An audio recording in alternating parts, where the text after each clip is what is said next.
Hello, everybody, and welcome to the best podcast in the world, Facts. It's, of course, the Gruppetto, which is available on Spotify, on iTunes, and SoundCloud, as well as right here on YouTube. So the first thing I want you to do, hit that like button, hit that subscribe button, and hit that notification bell so you know when we go live with our videos. As ever, we have the man, the myth, the legend, my lad, it's Cameron Jeffers. All right, Dad. What have I told you about saying that about me? Hey, I've noticed something, Chris. You've stopped calling it the best cycling podcast in the world. Now it's just the best podcast, straight up. Yeah, but you know what we're trying to do, though, don't you? We're trying to branch out, aren't we? We're trying to branch out, which is bizarre, especially today because of the guest that we've actually got on, who is nothing but cycling. Well, he's athletics royalty, really, isn't he? Just general royalty, I reckon. Yeah. I'm sorry I'm late, mate. You haven't given me much time to get sorted today. I've had a busy day. We filmed the podcast this morning, the one with then I had to ride my bike and now I've got another podcast. So busy day. I'm gonna have to start charging for all these appearances. I'm not gonna, Well, hey mate, as soon as we get a sponsorship deal on board, then you can start getting paid. I'm in some serious debt to you, aren't I? Yeah, well, do we want to get into that on stream, on video? Well, to be fair, you still haven't paid me, so. Before we get a guest on, can we just talk about your Twitch streaming? Because you got your Twitch earphones in, and my new Astro A40s. A lot of people are worried that you're just sacking cycling off, mate. Nah, mate. Look, I'm getting back into training. I'm super focused on my training. The only thing that's kind of a bit different at the minute is the lack of content. But from like the stuff that I want to do, the content, the direction I want to take my content in, it's a lot of adventures, it's a lot of traveling, and obviously at the minute with all of these restrictions, I'm very limited to what I can do, and I don't want to just upload content that I don't want to upload. I don't want to sit here and do my top 5 tips how to ride 100 miles. Like, anyone can do that. Chris. no, but you know what I mean. I'm joking, shots mate. I love you. I don't even think them shots are fired at me though. There's a lot of people doing that at the minute. Well, like that exactly. So what? So YouTube doesn't need me to do that as well, right? So I would rather kind of take a bit more of a break from the content side of things and wait till things settle down and then kind of take off from where I left off. And I've got so many ideas, so many cool things planned that are in the works. But yeah, in the interim, to kind of keep me busy when I'm not training, we're streaming some Call of Duty on Twitch. And I feel, because I feel like I'm Chris, come on, back me up here. I feel like I'm pretty good at the game. A little bit. So yeah, I thought, whilst I'm playing the game anyway, right? I'm sat here on my computer playing the game. I might as well throw the stream up, and we're growing a pretty cool little community over there, and I'm really enjoying it actually. So yeah, if anyone wants to check out the stream, it's twitch.tv/Cameron Jeffers. We're live most evenings. I will be there carrying Chris's arse. #ad. There you go. I know. Yeah. That's your promo, so I don't have to pay you now. There we go. That'll do. Shall we get our guest on? Let's do it, if he's still there. One of the few people in the world to win a Tour de France stage on Zwift, Freddie Ovet. How are you, mate? Had to get the on Zwift in there at the end, didn't you? All right, sorry. Just to make one of the few people to win a Tour de France stage in 2020. On Zwift. On Zwift. On Zwift. Cam, I've got to say, this is by far the best looking podcast we've ever had. I was going to say, yeah. You're no longer the best looking man on my screen, I reckon. God damn it. Right, let's end this podcast here. I don't Not often I say that. Freddie, how are you, mate? Good. Thanks for having me. Pleasure. Hey, thanks for coming on. I know you're a busy guy and you're prepping for the Zwift Worlds, which we'll talk about shortly. But like when I do a bit of research on you and try and find out a bit about you and your cycling background, there's not a great deal to find out about you. So I thought it'd be a perfect opportunity to find out how you got into cycling. Obviously, you're from decent stock when it comes to athletics and having the engine to clearly excel in sport. But why cycling and how did you get into it all? Yeah, so I've been cycling for 5 years now, and I spent my entire life trying to sort of pursue a running career at quite a high level since I was, I don't know, 8 years old.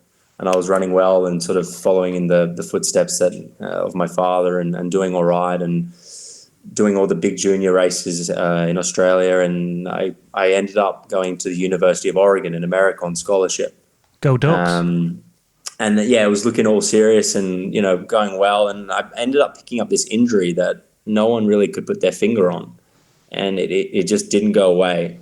And it's kind of now the sort of funny standard story that you hear a lot of cyclists that have come from different backgrounds in running or rowing or whatever, that they pick up this injury, they start riding as a bit of rehab, find out they're quite good at it, enjoy it.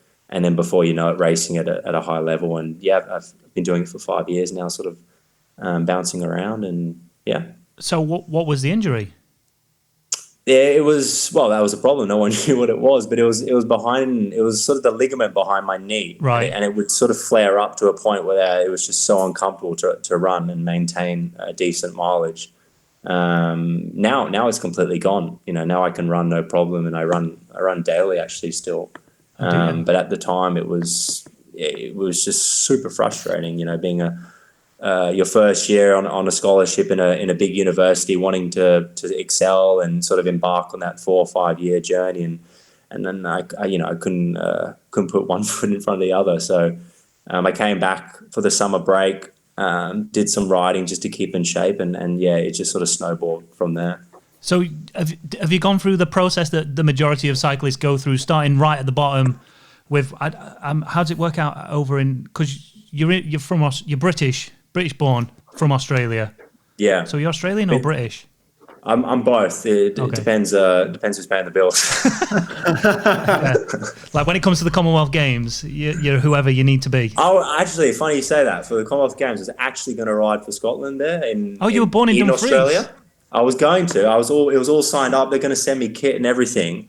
And then at the last minute, they were like, "Look, Freddie, you can, you're all good to ride, but if you do ride, this means that you can't ride for Australia anymore. Yeah. You can't do the Australian Championships. You fully have to forego Australia." And as my cycling career sort of begun there, that was like, oh shit, not being able to do the nationals. And looking back, I should have done it because now I'm more European based than Australian. But at the time, the nationals and everything was like a big deal, as it is for a lot of sort of young guys like Cam. Nationals is your sort of, one event of the year that you really look forward to. But I should have done it, mate. It would have been mega. Yeah, at least you could have been Scottish national champion for the next probably 20 years. I don't know, man. Some pretty good riders, Archibald and that. I suppose, yeah. Yeah. But, I'm sure you'd have on Zwift. The championships are on Zwift. We're fine. So you're currently riding for Israel Startup Nation. Yeah. Kind of. I'm in their development / continental team, and then every now and then you can ride with a world tour team. But yeah. No. So let's just say you are the world tour. Come on. Yeah. That's what I do. I just tell everyone, I'm in the world tour team. Israel Startup Nation. So, I'm a big dog. So how did you get to that point? Kind of what ranking did you go through? What other teams did you ride for on the way? So I my first actual road race. When I came off running was the national championships in Australia. I went straight into the deep end, and it's a super hard circuit race up and down this climb basically. And I ended up finishing, I think, top 20, and I was in sort of the frontish group, and that caught a lot of people's attention. And one particular person sort of got in touch with me and organised for me to ride for the AG Desert, the AG2R development team in France, which was a baptism of fire. Like, literally haven't been riding a bike competitively at all, and went straight into DN1 racing in France, which was intense. But I kind of got through it, survived, probably better than I thought I would. And then, just sort of went on from there from a few other teams, and recently stepped into Israel. Last year I did a stagiaire with them, and I think they were sort of pleased with it. And then joined their continental team, and obviously haven't raced that much this year, but it is what it is. But the racing you have done has been pretty successful, right? If we're talking, not bad, yeah, talking about not Zwift. bad, but yeah, on Zwift. On Zwift, I love it. So looking back now at your injury, are you kind of glad you had that? Do you wish you could have pursued a career in running, or do you feel it's a funny like one. Like it's a I'm blessing still in a disguise? massive fan of running. Like I follow athletics. You know, I'm just I don't know why, but I'm just a huge fan of running. But the state of athletics and running at the moment is dire. Like people think cycling's bad with all the problems we have, but running is on another level.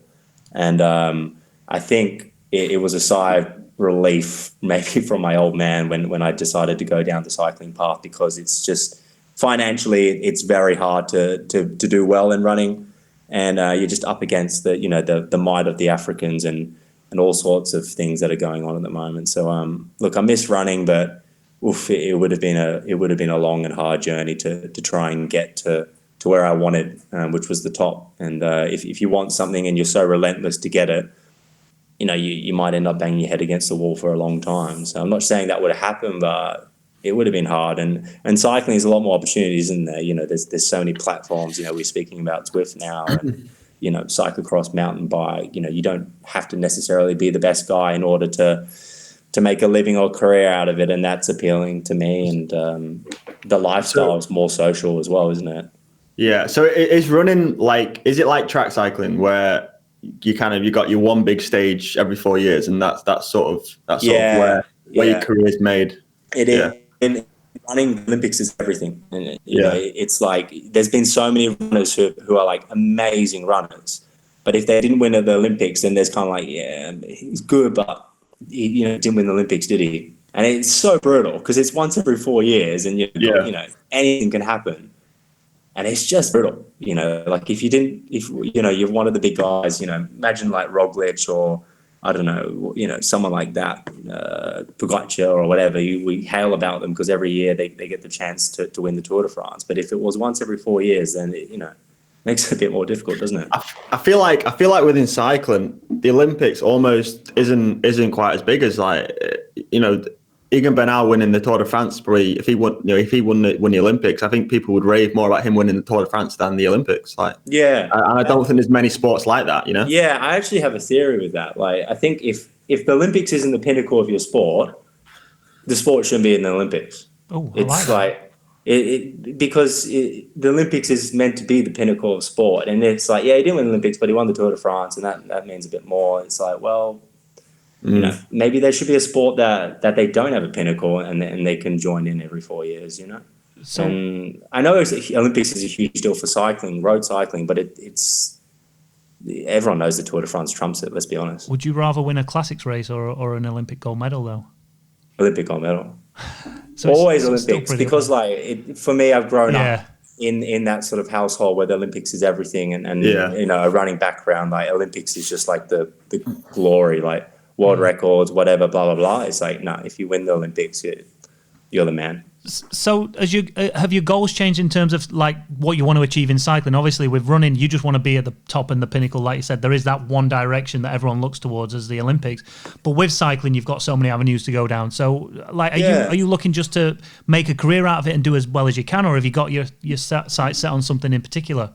Yeah, no, I don't really have my sights on something in particular, to be honest, because like I said, there's so many different pathways and ways that you can sort of test yourself and see if you're improving. And the main thing for me is just to see that I'm improving physically every year. That's the nicest thing. Like, I'm sure Cam's the same. We all follow our training peaks and our numbers and everything like that. Yeah. Just to see that you're improving physically, that's the first and foremost thing. And like I said before, with just the direction that cycling's taking, you just don't know where you're going to end up and how you're going to end up there and what you're going to be doing. But I'm just excited to be a part of it and sort of progressing and then seeing where it ends up in the next years. So talking of the next years, are you lined up for a deal for 2021? What's your plan so far? No, I'm not actually. It's funny it's not funny for me, but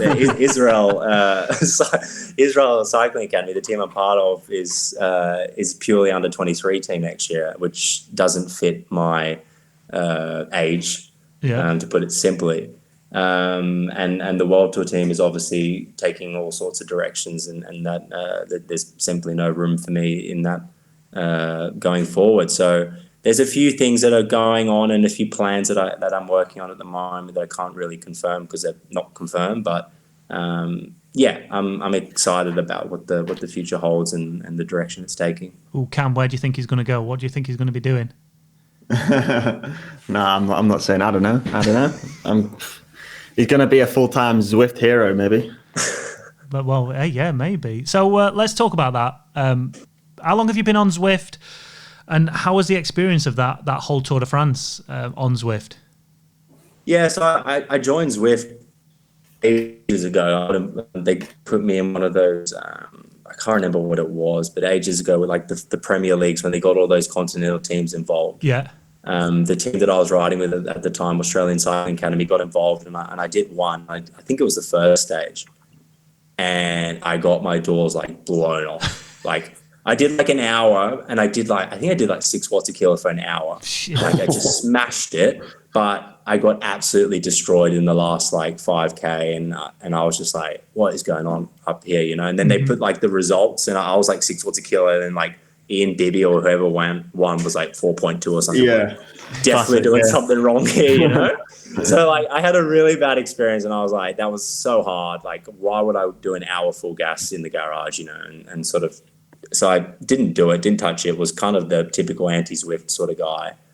And then we got locked inside here in Spain for 3 months. And yeah, there kind of wasn't really anything else to do to keep in shape. And I eventually jumped on Zwift just to ride with friends, and then I eventually joined a few races, and then I kind of figured out how to do okay. And then I instead of doing intervals, I would just do races. Like I would just log on and do like 3 races, and that'll be my workout for the day.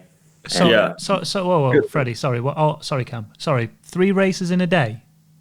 Mate, sometimes more. Mate. I got carried away. Hey, like, it was boring times in lockdown. Cam and I had a few. Yeah, we had a few little duels. That was fun. That I remember there was one.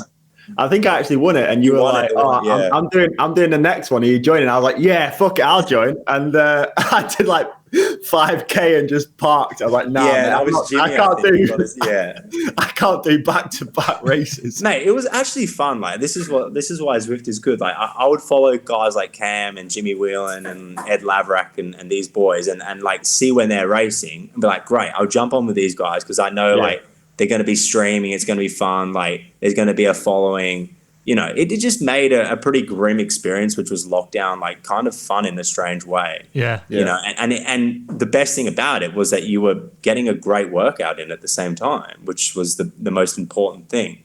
So yeah, I kind of felt I felt that Zwift was giving me everything I kind of needed. It was giving me a social life. It was giving me a training basis. And it was getting me a bit of a following as well once I started doing the bigger races. So it's just kind of gone on from there, really. Yeah. So Tour de France obviously got cancelled in July, but they put this Tour de France on Zwift, and you were there or thereabouts in every single stage you did. Like first stage you were 5th, I think. Second stage you were 2nd, and that was like a hilly stage on Zwift, and then you won the 4th, right? Yeah, I think so. Yeah. First stage was like pretty much a flat sprint, and I kind of buggered it up, to be honest. And then the second stage, I'm pretty sure I won, but apparently I didn't. So whatever. And then the last stage, I finally sort of put it together. Yeah. So, right. How does it feel? Does it feel like a Tour de France stage win, or is it kind of like it's just Zwift? Well, you're asking the wrong person because I'm not even close to winning a Tour de France stage win, so I wouldn't be able to like give you a correlative sort of feeling. But no, look, it was a cool event that you know you would actually be racing against like Mike Woods and Bernal and all these guys. You'd see their little avatar pop up, and it was kind of, and these guys was like everyone can joke about it, but they were going full gas. Like it was like as soon as the race started, it was full gas. And you know, and whenever it got to like a hill or somewhere where someone thought that they were better, like Mike Woods up the radio tower and these guys, Teo was there, like it was all out, you know. And so there was a legitimacy that people were taking it serious, whether they liked to or not, and to sort of get the better of them most of the time, it was satisfying because obviously I put in all that work in lockdown on Zwift, and to sort of get something out of it was nice. But yeah, it's hard to it's hard to sort of relate it to doing well on the road, because it's a different platform and it's something that's so new, and people are still trying to figure out what it means and things like that. Do you like see it as a potential avenue to go down as a professional rider? I mean, like you say, even though Zwift's 5 years old, it's still so early in the concept when it comes to racing as well. But like, do you think you could? Because Cam's built a decent following off of the back of it, and clearly you are as well now. Do you think it could be like a place where people dedicate their time more to go and just race on Zwift?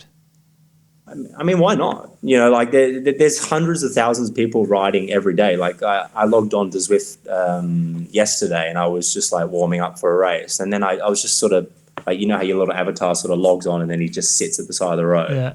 And I was like I was like, holy, like there's so many guys here. Mm-hmm. Like I'm in France or whatever, random world, and there's just so many people just like waiting at the side of the road to ride with their mate or get ready. I'm like, all these people are paying subscriptions, Yeah. These people. That's the crazy part.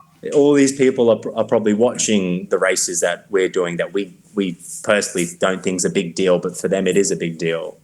So there's money there and there's interest there, and it's only gotten bigger after this year with the lockdowns everywhere. So, why not? So then what do you think to Worlds then? So Worlds are 2 weeks away now? Yeah. You've 2 weeks yesterday, yeah. You've kind of got to be going into that, one, as a likely favourite to be able to win it, and two, like, are you targeting it? Are you looking at it going, actually, I could win a world championship here and get a rainbow jersey? Or are you just seeing it as like another Zwift race where the pros are involved and you're just going balls out? No, I'm definitely targeting it. Yeah, I'm not going to sit here and sort of like pretend that it's not a big deal. For me, it is. Like I've done well on Zwift this year, and I've done well in the biggest races that I've been able to get into. So it'd be silly for me to be like, oh no, it's not a big deal. Of course it is. It's a world championship. It doesn't matter if it's a world championship in, walking or badminton or whatever the hell. It's world championship, isn't it? So, and it's the first one.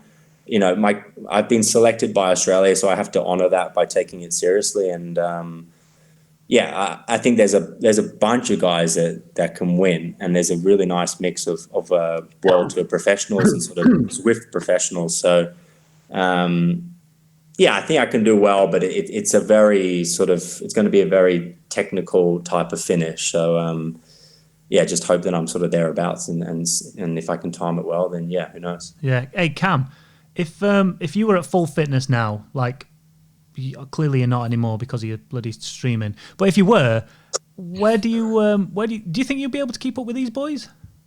Mate, you know what? If I could just chime in, it's actually an ideal finish for someone like Cam, like a real punchy sort of guy, like a minute and a half, who doesn't weigh a lot.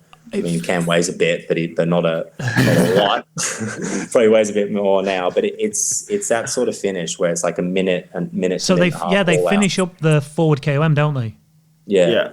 Cam put me in a Zwift race earlier on in the year in a finish similar to it. So he would do well. I'd personally think. I think I would potentially do well just because of like my knowledge at racing Zwift and kind of playing the game. But like what I will say is, you think back to nationals last year, Chris, when I beat the rest of those boys. They, in their own right, they've all won these biggest invitational Zwift races just because of what's happened and who I am. I've never ever had an invite into any of these kind of regulated big events, so I've never kind of had my chance to shine. But I've beaten the guys which win these races. So like, if I'm going to blow my own trumpet, get me in the race. But there's absolutely I would have liked to have had a chance, but politics and all that bullshit.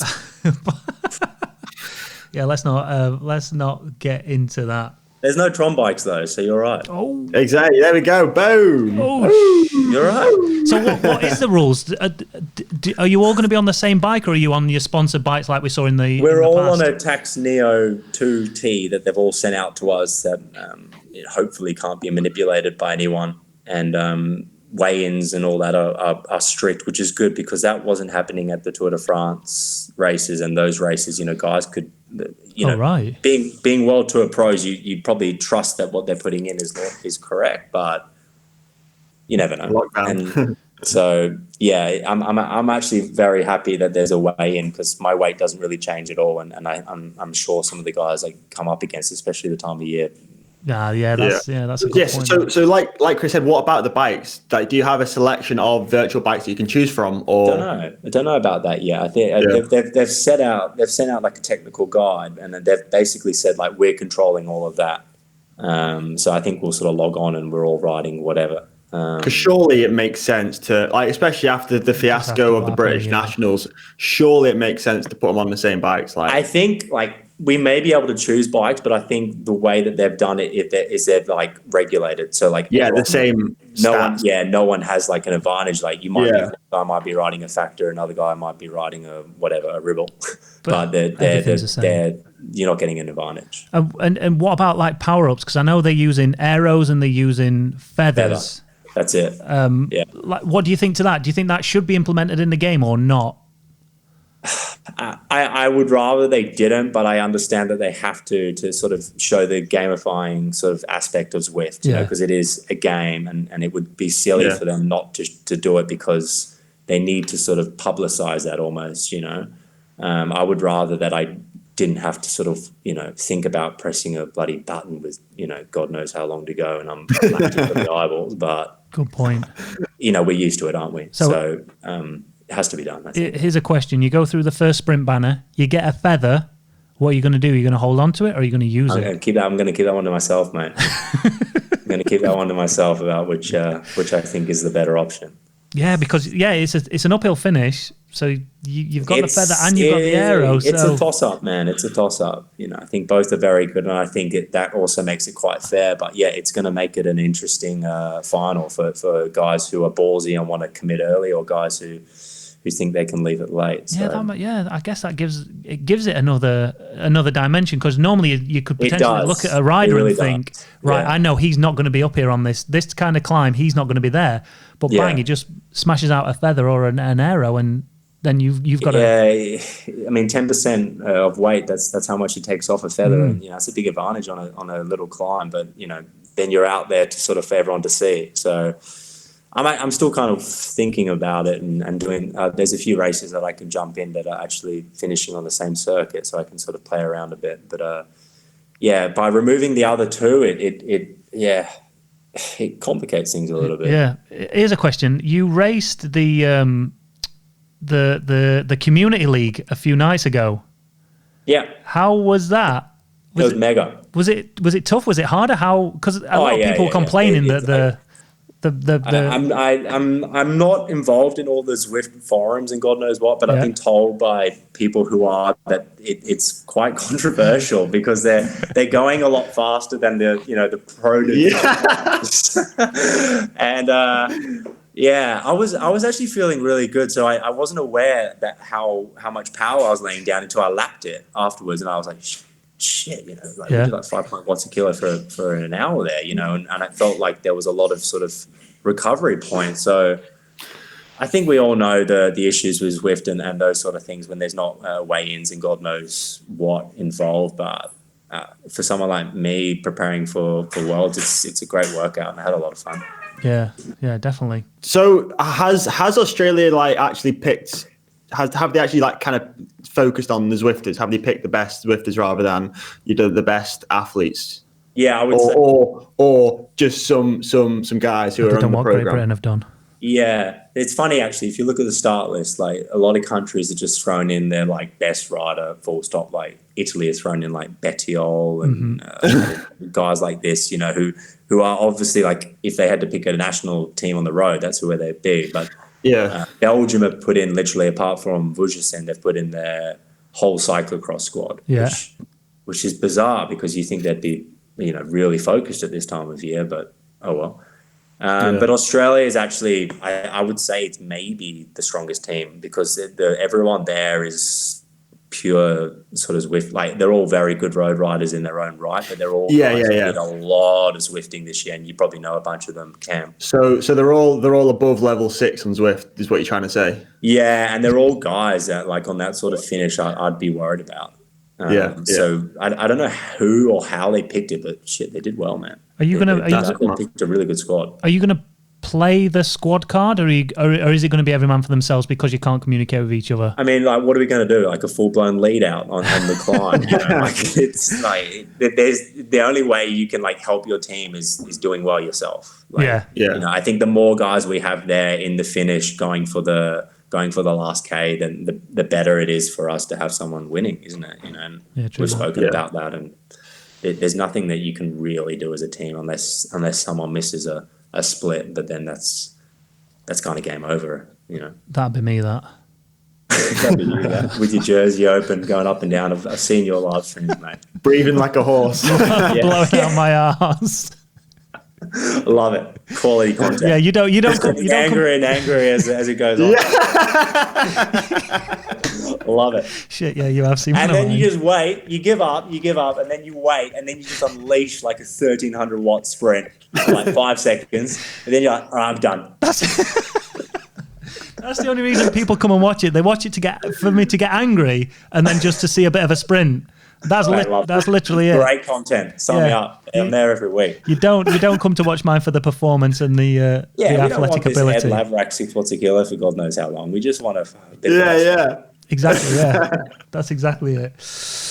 Right. I know you're a very busy man, so we're going to let you go. Freddie, good luck in the Worlds. Hopefully we'll be able to jump on in Zwift and have a ride at some point. Yeah, mate. I appreciate it. Thanks a lot. And keep doing what you guys are doing. I rate it. You know, you make good content, and forget about them haters. Hashtag ad. Hashtag Wahoo. And we're not sponsored by Wahoo, so you've got to be careful there. No, I'm not. Tax. Hashtag tax. Yeah. That's getting cool. All right, lads. Cheers. Nice one. Yeah. Speak soon. Bye. Ciao. Cam, stay where you are. Your hair looks better now. As opposed to when? Like this morning when you cut it. When you got up, sorry. All right. It looks like you've actually styled it. Right, before we shoot, let's finish off this. What are you eating? Randoms. I love those. Do you know what? I bought a packet of those, but they were you can get just the squishy ones on their own. No, my favourites. Foam. The foamy ones. Yeah, the foamy ones. Yeah. You can get packets of just those. But when you get a packet of those, you have about 3 and you go, I want the other bits now. To be honest, randoms aren't my first choice. But whenever I do a bike ride and I'm like quite tired at the end, I have the weirdest like cravings. And for some reason today I just craved randoms. That's not that weird. Sports mixture. I bet that's what you eat, innit? Yeah. Sports mixture and wine gums. And fruit gums. Fruit gums. Why are they called wine gums? Remember the old ones? Because isn't wine just a fancy term for fruit? Is it? Yeah, because like wine is just grapes, isn't it? Yeah. Well, I guess. I think it's something to do like that. I mean, I'm not a wine gums connoisseur, so I can't honestly tell you. But you know, I'll Google it now. I can't. It's different computer. What do you think, Freddie? He's a cool guy, isn't he? Yeah, he's sound. He's a nice lad. He's I remember like during kind of lockdown, we were racing a lot together, and I was messaging back and forth, and yeah, he seems like a down to earth, decent lad, doesn't he? Good looking bastard as well, isn't he? He is. Made me feel very self conscious, but now now he's off. I think legit, he's the man. He's the man for next week. I think he's Yeah, my money's on him. Him or Lionel. Yeah. I think they know Zwift. The thing is, Freddie's got a World Tour engine, and he's got the Zwift knowledge. But what I like about like chatting to Freddie, then he knows I can see in him now what I was like pre-British Nationals. Like the fact he knew that if ever drops your weight by 10%, he knows this finish, and it's like he's studying the game more rather than just kind of being the strongest guy. And I know that's what I did leading up to the British Nationals, and I knew every little detail about where the climbs were, where the courses were, and I think he's definitely kind of on that same wavelength that I was on. So yeah, I mean, I reckon he can do it. Yeah, because I think a lot of the pros are going to look at it like they don't give a shit. Especially like the Italians, they'll just go in like and go as hard as they can on the turbo trainer, like for 50k, aren't they? Yeah, like, that's what they'll do.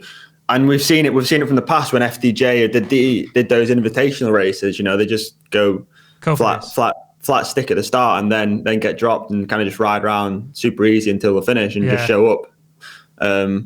But yeah, I mean, maybe people are going to take it more seriously because it is the World Championships, and you know, there's more riding on it than a normal kind of invitational pro race. But yeah, I think it should be cool to watch, man. Yeah, are you going to watch it? If I'm around. I'll watch it. Whatever. I'll watch it to see Freddie win. That's what I'll do. Yeah, man. He's a new friend of the show. I'm glad he watched my streams though, and clearly he watched them because he knew exactly what the fuck goes on in one. I know, mate. He could have watched one. That happens every week. Get dropped, go in a massive huff, and just sprint out of all your anger and rage, and then just end it. Yeah. He could have watched one of the last 20. Yeah, good point. All right, fucking hell, soz. Nah. Right, let's wrap this one up. Cameron Jeffers, as ever, it's been an absolute pleasure. Enjoy your randoms. I will enjoy my randoms. You enjoy whatever you're going to be doing now. Mate, I'm going to enjoy it. All right. Yeah. Oh, do you know what I've got? Bit of Call of Duty. Yeah, I'm about to say exactly that. Twitch.tv/Cameron Jeffers. See you there. I'll see you in Verdansk in about 5 minutes? Nah, 20. I've got a phone call to make. Oh, business man, innit? Business. Well, text me when you're done, and we'll have a session in Verdansk. Peace out.